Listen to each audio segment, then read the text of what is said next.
అలాగే జిల్లా అధ్యక్షుడు మిత్రుడు వెంకటశివుడు యాదవ్ గారికి, వేదిక మీద మిత్రుడు దానవేంద్ర గారికి, అలాగే కూటమి సభ్యుడు జనసేన నా శిష్యుడు మంజునాథ్ గౌడ్ గారికి, అలాగే అజయ్ గారికి, మిత్రుడు దానవేంద్ర గారికి, బీజేపీ అధ్యక్షుడు సత్యనారాయణ గారికి, అలాగే అందరికీ వేదిక మీద ఉన్న అందరికీ పేరు పేరున నా హృదయపూర్వక కృతజ్ఞతలు తెలియజేసుకుంటున్నా. ఈరోజు నా జీవితంలో మర్చిపోలేని రోజు. ఇంకొకటి, ఇక్కడ విచ్చేసినటువంటి తెలుగుదేశం పార్టీ కుటుంబ సభ్యులందరికీ పేరు పేరున నా హృదయపూర్వక కృతజ్ఞతలు తెలియజేసుకుంటున్నా. అలాగే నన్ను ఆశీర్వదించడానికి విచ్చేసినటువంటి అధికారులు, పాత్రికేయ మిత్రులు, అలాగే పోలీస్ బృందం అందరి కూడా చేతులు జోడించి నమస్కారం తెలియజేసుకుంటున్నా.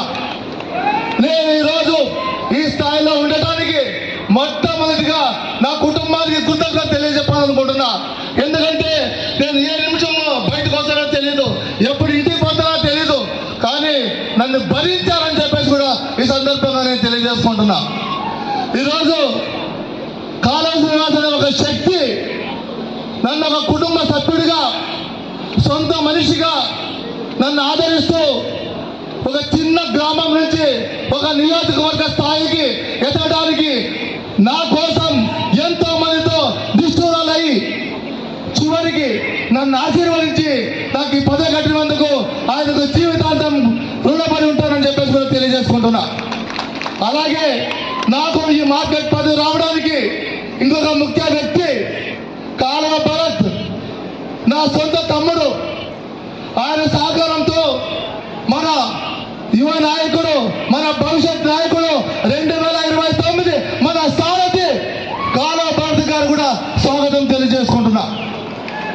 నేను ఇంతటి పదవి నాకు కాళవ శ్రీనివాసన్న గారితో ఆయన గొప్ప ఆయన వ్యక్తిత్వం గురించి 2 నిమిషాలు మాట్లాడతాం. దయచేసి సహకరించాలని కోరుతున్నా.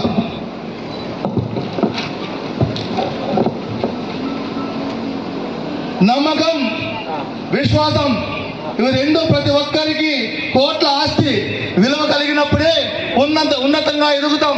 అందుకు ప్రత్యేక ఉదాహరణ మన నాయకుడు గౌరవ ప్రభుత్వ విప్ కాళవ శ్రీనివాస్ గారు. రాజకీయాల్లో కోటీశ్వరులు కాదు, సాధారణ కుటుంబానికి చెందిన వారు కూడా ఉన్నత పదవులు చేపడతారని నిరూపించి చూపించారు మన నాయకులు కాళవ శ్రీనివాస్ గారు. ఇది ఎలా సాధ్యమైందంటే పార్టీ పట్ల, అధినేత పట్ల అంతకు మించి